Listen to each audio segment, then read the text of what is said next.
कल हमने for loop देखा था जिसमें ये नंबर से लेकर ये नंबर तक जो नंबर्स होते हैं वो प्रिंट करता है। तो ये जो रेंज है ये नंबर से लेकर ये नंबर तक, तो उस रेंज में मुझे एक एक नंबर को स्किप करना है, या दो दो नंबर को स्किप करना है, या तीन तीन नंबर को स्किप करना है।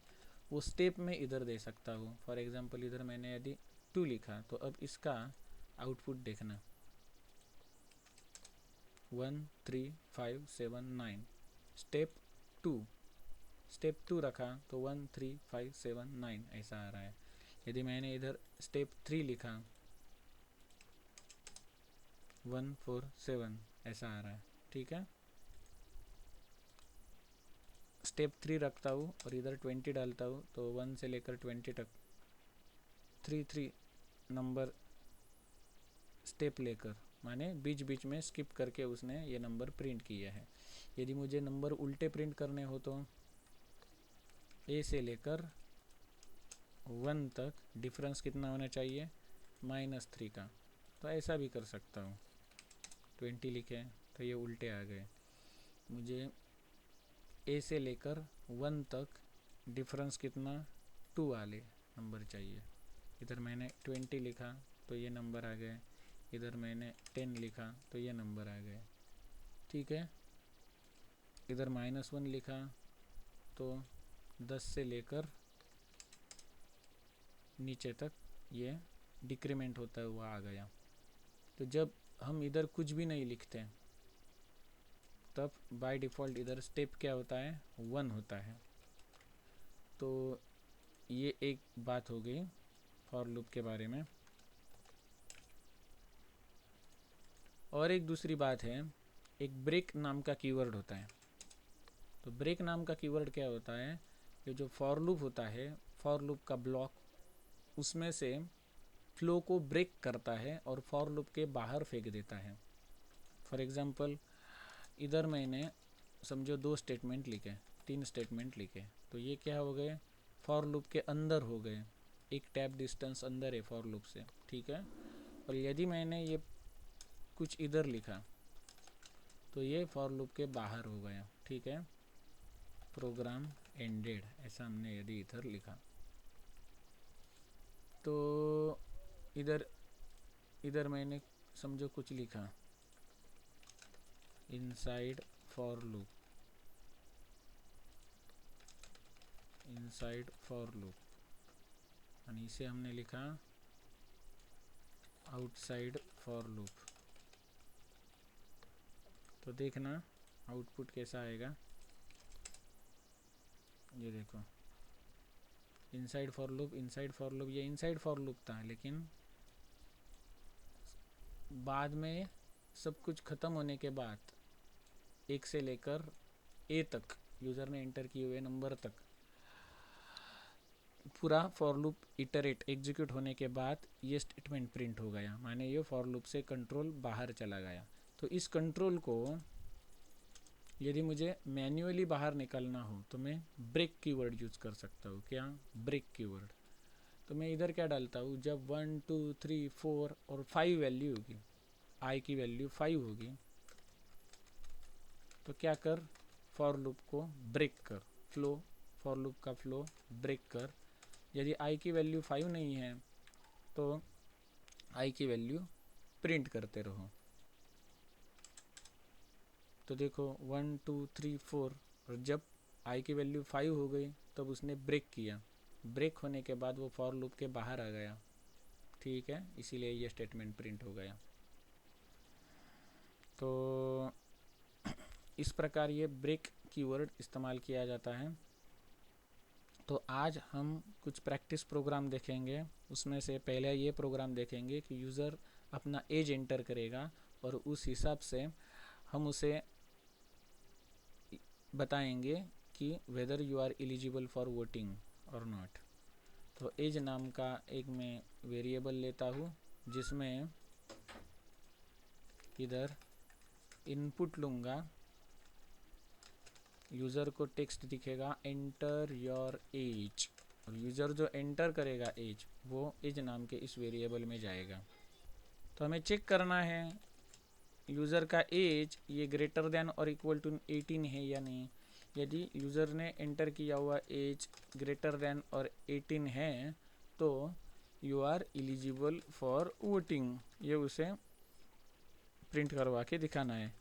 यदि ये ऊपर की कंडीशन फॉल्स साबित हुई तो हमें यूज़र को क्या प्रिंट करवा के दिखाना है, you are not eligible for voting. हो गया। तो अब हम ये प्रोग्राम रन करते हैं। यदि यूज़र ने इधर 10 डाला तो 10 ग्रेटर देन और equal to 18, you are not eligible for voting. यदि यूज़र ने इधर 20 डाला you are eligible for voting, और यदि इधर 18 डाला तो you are eligible for voting. Greater than और इक्वल टू 18, ये पहला प्रोग्राम हो गया। दूसरा प्रोग्राम लेते हैं।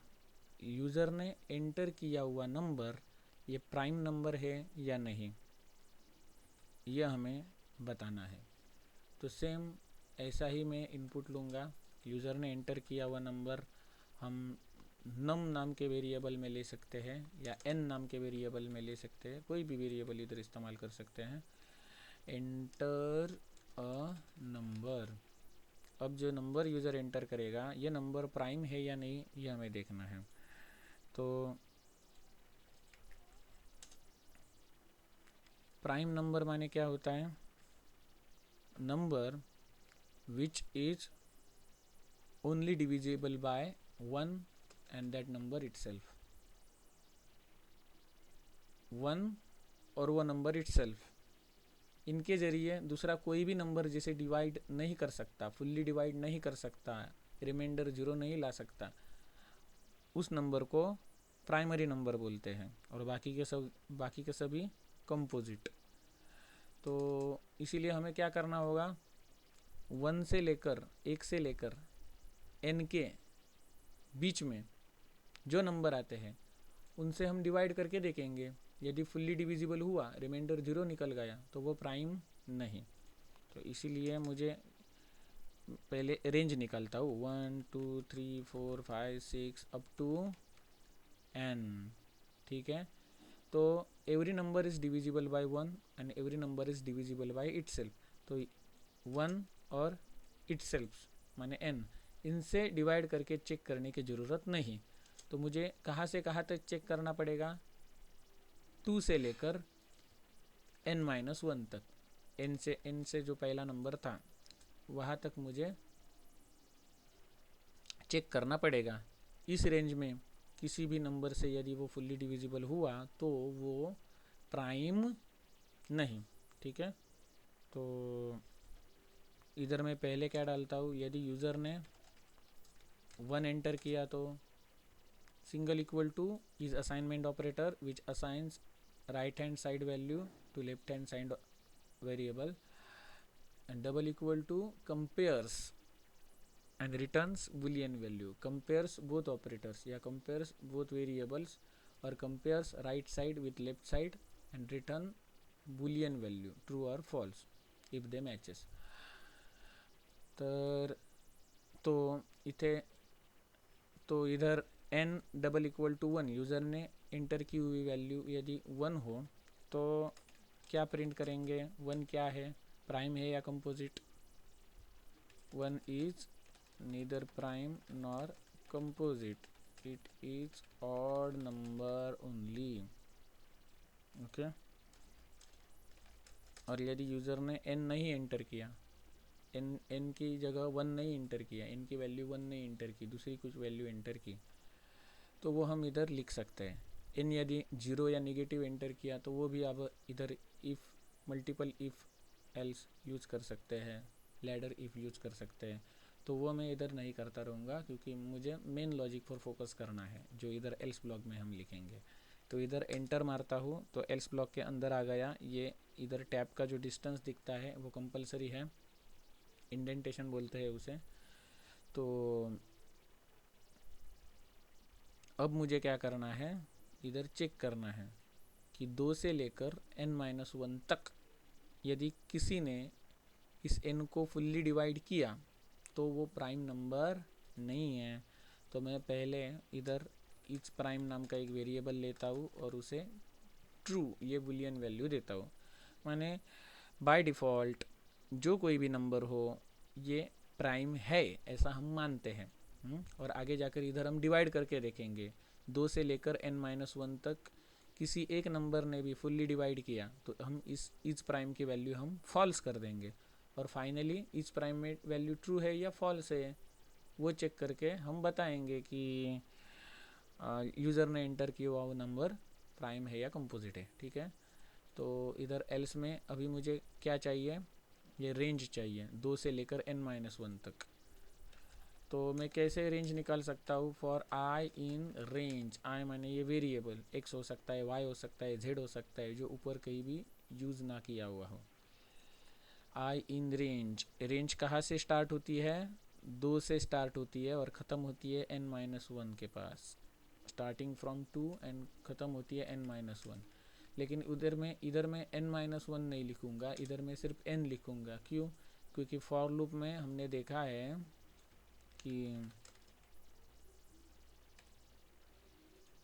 यदि मैंने n की वैल्यू 10 लिखी तो ये n-1 तक ही जाता है। n-1 माने 10-1 9, तो इसीलिए इधर n-1 लिखने की ज़रूरत नहीं। फॉर आई इन रेंज 2 से लेकर n-1 तक क्या करना है मुझे, पहले मैं इधर प्रिंट करके देखता हूँ वो रेंज के नंबर मिलते हैं या नहीं, आई की वैल्यू में प्रिंट करके देखता हूँ। यदि मैंने इधर 10 डाला तो देखो 2 से लेकर 9 तक सभी नंबर प्रिंट हो गए। यदि मैंने इधर 15 डाला तो 2 से लेकर 15 तक मुझे सभी नंबर मिल गए। तो इधर मुझे क्या चेक करके देखना है, यदि यूज़र ने एंटर किए हुए नंबर को n को इस i से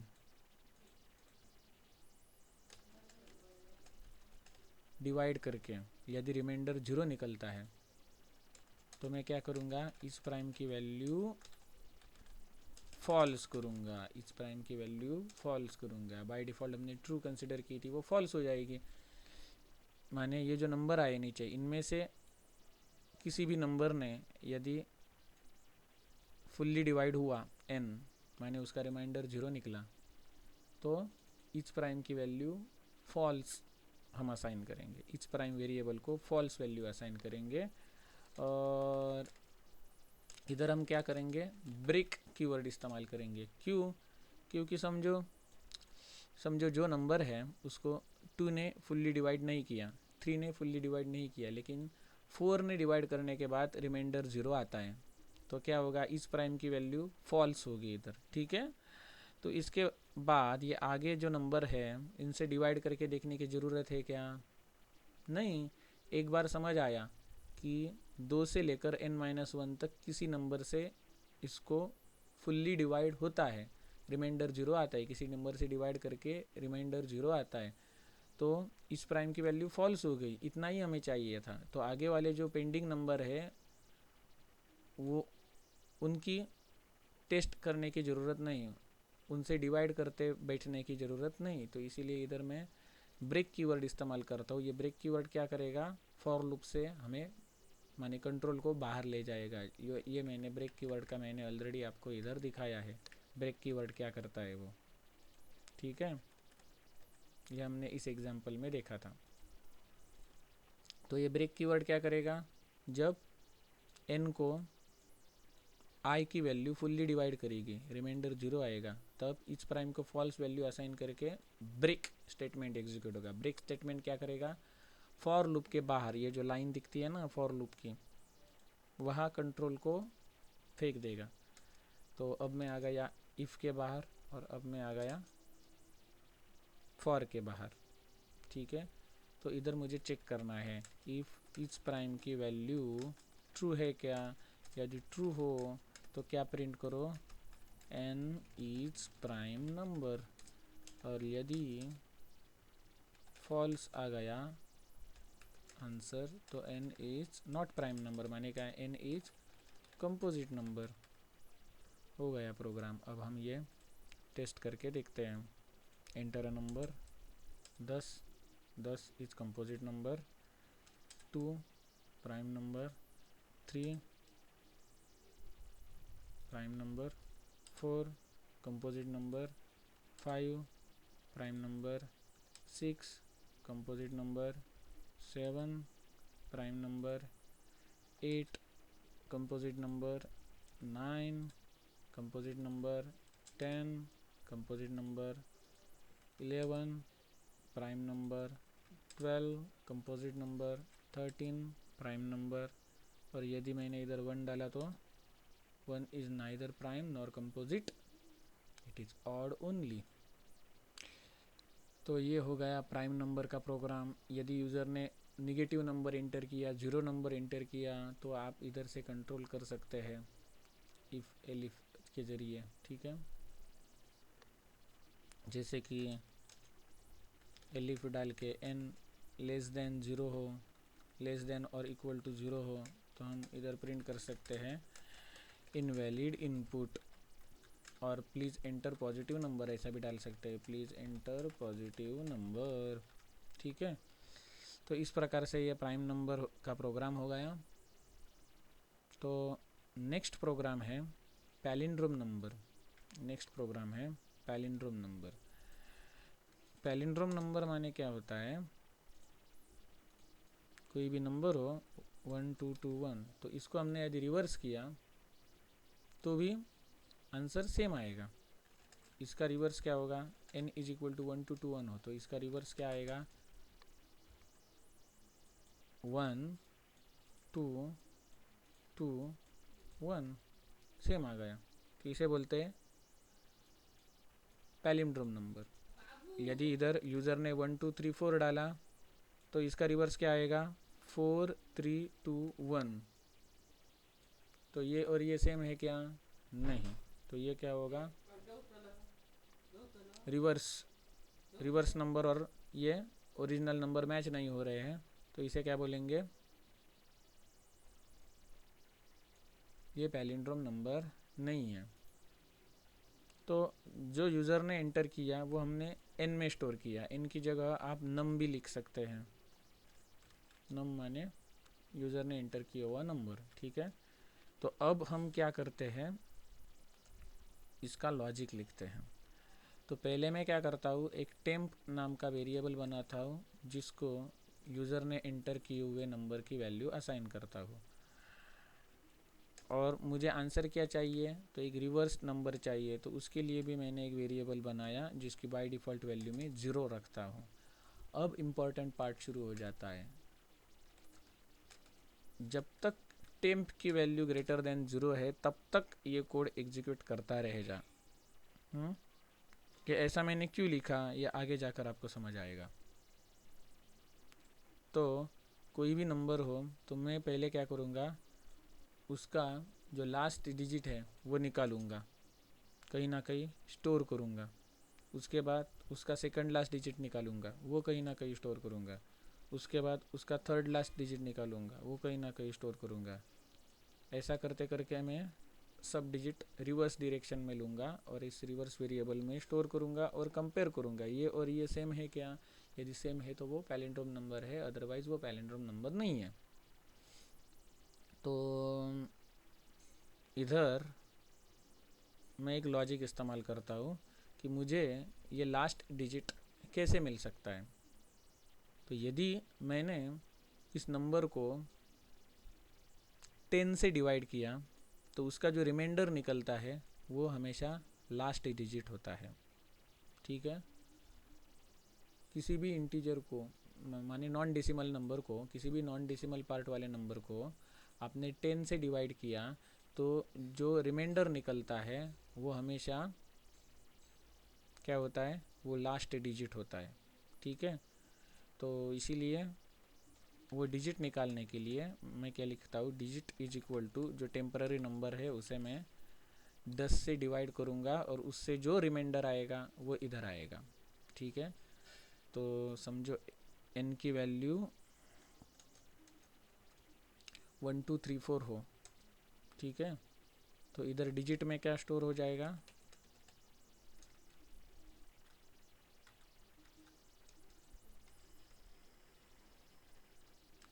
डिजिट में क्या स्टोर हो जाएगा, इसका लास्ट डिजिट 4।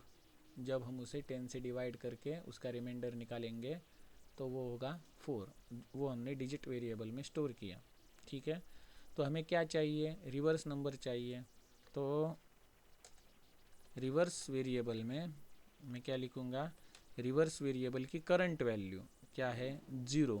रिवर्स वेरिएबल की करंट वैल्यू मल्टीप्लाइड बाई 10, इसका जो आंसर आएगा उसमें मैं ऊपर वाला जो रिमाइंडर था, डिजिट था, वो मिलाऊंगा। तो अभी रिवीजन वेरिएबल में क्या आंसर आएगा, क्या वैल्यू आएगी, इधर रिवीजन की वैल्यू थी 0, 0 इंटू 10 0 प्लस डिजिट, डिजिट की वैल्यू 4। तो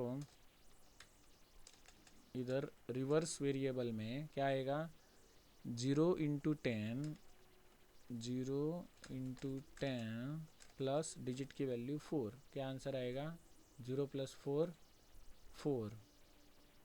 और उसके बाद मैं इधर क्या करता हूँ, temp is equal to floor division temp, temp की वैल्यू क्या करता हूँ, चेंज करता हूँ। मुझे अब ये लास्ट वाला डिजिट निकाल लेना है। तो 1 2 3 4 को यदि मैंने 10 से फ्लोर डिवाइड किया, तो फ्लोर डिवीजन माने क्या होता है, उसमें फ्रैक्शन वाला पार्ट नहीं होता। 1 2 3 4 इसको यदि मैंने 10 से डिवाइड किया तो आंसर क्या आएगा, 123.4। तो मुझे 0.4 वाला पार्ट नहीं चाहिए, तो मैं क्या यूज़ करूँगा, फ्लोर डिवीजन, ये वाला। तो इससे आंसर क्या आएगा, सिर्फ 1 2 3 इतना ही आएगा। उसके आगे जो था पॉइंट वाला 0.4 नहीं आएगा। ये हमने फ्लोर डिवीजन क्या होता है वो हमने लास्ट लेक्चर में देखा था। तो ये फॉर लूप का एक राउंड हो गया। ठीक है, तो नेक्स्ट राउंड में अब जो टेम्प की वैल्यू है, लेटेस्ट वैल्यू 1 2 3, वो टेम्प की वैल्यू ग्रेटर देन 0 है क्या, तो है, तो वापस ये अंदर जाएगा फॉर लूप के। तो अब डिजिट की वैल्यू क्या होगी, टेम्प की लेटेस्ट वैल्यू को 10 से डिवाइड किया जाएगा और जो रिमाइंडर होगा वो एज ए डिजिट स्टोर होगा। तो डिजिट में क्या स्टोर होगा, टेम्प की करंट वैल्यू क्या है, 1 2 3 मॉड 10। तो 1 2 3 को हमने यदि 10 से डिवाइड किया तो हमें क्या मिलेगा, आंसर रिमाइंडर क्या मिलेगा, 3 मिलेगा। तो इधर 3 लिखा। उसके बाद रिवीजन वेरिएबल में क्या वैल्यू स्टोर होगी, सॉरी रिवीजन नहीं, रिवर्स वेरिएबल में क्या वैल्यू स्टोर होगी, reverse into 10 plus digit. Reverse की करंट वैल्यू क्या है, रिवर्स की लेटेस्ट वैल्यू है 4, 4 इंटू 10, 4 इंटू 10 प्लस डिजिट की वैल्यू, डिजिट की लेटेस्ट वैल्यू क्या है 3। तो इसका आंसर क्या आएगा, 4 इंटू 10 कितना होगा, 40, 40 प्लस 3 43। ठीक है, उसके बाद temp, temp is equal to, temp की वैल्यू क्या आ जाएगी, टेम्प की current value floor division 10, temp की करंट वैल्यू क्या है इधर, लेटेस्ट वैल्यू 1 2 3, टेम्प को असाइन की हुई लेटेस्ट वैल्यू 1 2 3। इसको यदि मैंने 10 से डिवाइड किया तो आंसर आता है 12.3। लेकिन हमने इधर फ्लोर डिवीजन किया है इसीलिए फ्रैक्शन पार्ट को निकाल डालेगा, सिर्फ इधर 12 लिखेगा। ठीक है, अब नेक्स्ट राउंड, नेक्स्ट इटरेशन। तो ये होने के बाद वो वापस चेक करेगा टेम्प की जो करंट वैल्यू है, माने 12 is greater than 0, yes true. तो इसके अंदर वापस घुसेगा फॉर लूप के अंदर, और फॉर लूप के अंदर घुसकर डिजिट की वैल्यू क्या करेगा, digit is equal to temp की करंट वैल्यू परसेंटेज 10, टेम्प की करंट वैल्यू क्या है 12, 12 को यदि हमने 10 से डिवाइड किया तो रिमाइंडर क्या मिलेगा, परसेंटेज है माने रिमाइंडर, क्या मिलेगा रिमाइंडर 12, रिमाइंडर क्या मिलेगा 2 जाएगा, सिर्फ क्या बचेगा, सॉरी रिमाइंडर क्या मिलेगा 2 मिलेगा।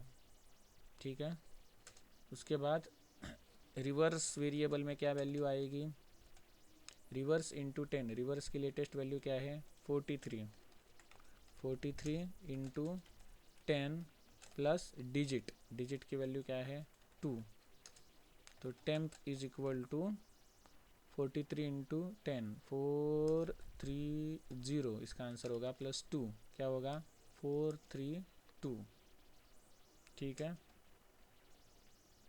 उसके बाद टेम्प की जो सॉरी ये किधर आएगा, इधर आएगा, और टेम्प की वैल्यू क्या होगी, टेम्प फ्लोर डिवीजन 10, टेम्प की लेटेस्ट वैल्यू क्या है 12 है, तो इधर 12 को 10 से डिवाइड करेंगे तो आंसर आता है 1.2, लेकिन हमें फ्रैक्शन पार्ट से मतलब नहीं है, हमने इधर फ्लोर डिवीजन किया है, तो इधर आंसर क्या आएगा, डबल क्लिक हुआ, 12 डिवाइडेड बाई 10 करने से हमें आंसर मिलता है 1.2, तो 1.2 का इधर सिर्फ 1 लेगा, डेसिमल वाला पार्ट निकालेगा। तो अब लास्ट राउंड है, डिजिट इज इक्वल टू, इधर क्या होगा, टेम्प की वैल्यू, टेम्प ग्रेटर देन 0 है 1 ग्रेटर देन 0 है ट्रू, तो digit is equal to temp percentage 10, temp को 10 से डिवाइड करके हम रिमाइंडर लेंगे, टेम्प की करंट वैल्यू है 1 इंटू 1 परसेंटेज 10, 1 को क्या करेंगे 10 से डिवाइड करके जो रिमाइंडर मिलेगा वो हम रिमाइंडर लेंगे, तो वो रिमाइंडर क्या मिलेगा हमें 1 मिलेगा।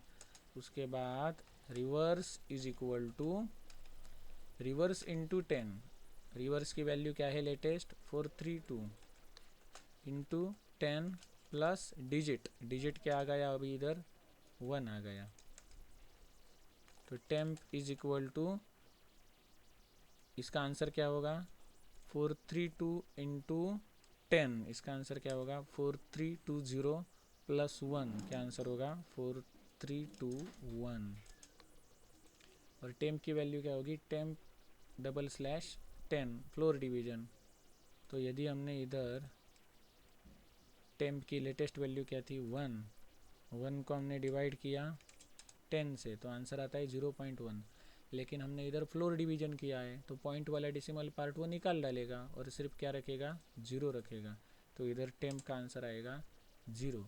तो अब इधर टेम्प माने 0 ग्रेटर देन 0, टेम्प की लेटेस्ट वैल्यू क्या आ गई 0, तो 0 ग्रेटर देन 0 है क्या, नहीं फॉल्स, तो अब इसके अंदर कर्सर नहीं घुसेगा, बाहर आ जाएगा फॉर लूप के बाहर। तो फॉर लूप के बाहर आने के बाद हम चेक करेंगे, क्या चेक करने वाले हैं, तो यूज़र ने जो वैल्यू एंटर की थी n में, n हो या नम हो जो भी कुछ वेरिएबल हो, तो वो वैल्यू ये जो REV रिवर्स्ड वैल्यू से मिलती है या नहीं, 1 2 3 4 4 3 2 1, यदि ये दोनों सेम है तो साबित होगा कि ये पैलिंड्रोम नंबर है, वरना ये पैलिंड्रोम नंबर नहीं है। तो इफ़ यूज़र ने एंटर किया हुआ नंबर डबल इक्वल टू, ये हमने जो रिवर्स नाम के वेरिएबल में जो भी नंबर स्टोर्ड हुआ है वो यदि सेम है तो हम क्या इधर लिखेंगे, नम में स्टोर हुई value is palindrome number, otherwise नम में स्टोर्ड की गई value is not palindrome number. हो गया प्रोग्राम।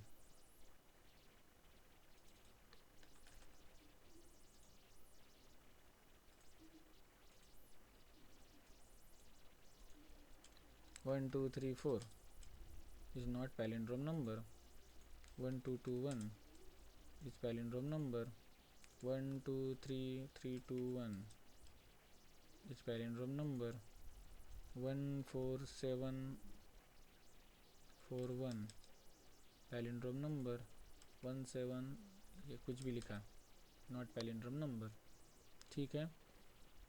तो ऐसे हमने ये पैलिंड्रोम नंबर निकाला। इधर लास्ट डिजिट को निकालने के लिए हमने 10 से उसे डिवाइड करके उसका रिमाइंडर निकाला, ठीक है। तो सेम लॉजिक, सिमिलर लॉजिक हम यूज करते हैं आर्मस्ट्रॉन्ग नंबर के लिए। आर्मस्ट्रॉन्ग नंबर माने क्या होता है, समझो 153 ये नंबर है, तो इसमें से इंडिविजुअल डिजिट का हमने यदि क्यूब निकाला तो उनकी यदि सम की तो which equals to that original number, तो ऐसे नंबर को आर्मस्ट्रॉन्ग नंबर बोलते हैं। ये कुछ एग्जांपल्स इधर दिए हैं आर्मस्ट्रॉन्ग नंबर के। तो हमें सेम लॉजिक इधर इस्तेमाल करना है। यूज़र ने एंटर किया हुआ नंबर आर्मस्ट्रॉन्ग नंबर है या नहीं वो देखना है। तो इसमें सब स्टेप सिमिलर आएंगे, लेकिन इधर मुझे रिवर्स नंबर नहीं चाहिए, तो मुझे क्या चाहिए, इंडिविजुअल डिजिट की सम, जो मैं बाय डिफ़ॉल्ट शुरुआत को 0 रखूँगा। ये लॉजिक सेम आएगा। इंडिविजुअल डिजिट रिट्राइव करने के लिए मैं सेम लॉजिक इधर इस्तेमाल करूँगा, लेकिन इधर क्या करूँगा, एक लाइन इधर चेंज होगी। क्या, ये जो सम है, sum is equal to sum की करंट वैल्यू प्लस जो डिजिट आएगा उसका cube. Sum is equal to sum plus जो डिजिट आएगा उसका क्यूब। और इधर मैं चेक करूँगा यूज़र ने जो एंटर किया था वो नंबर और ये वाला जो सम की जो आई है वो सेम है क्या। यदि हो तो वो आर्मस्ट्रॉन्ग नंबर है, अदरवाइज वो आर्मस्ट्रॉन्ग नंबर नहीं है।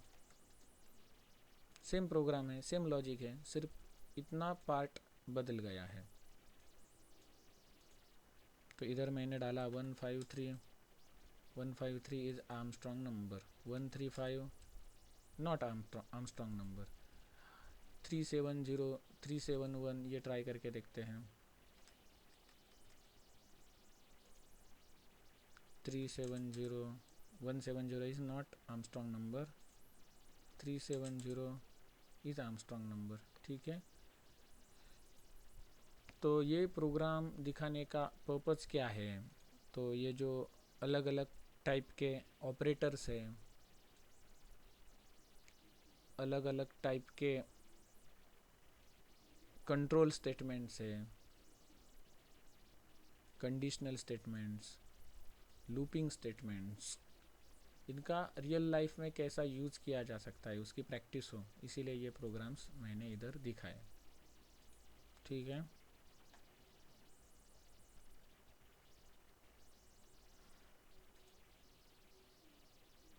धन्यवाद।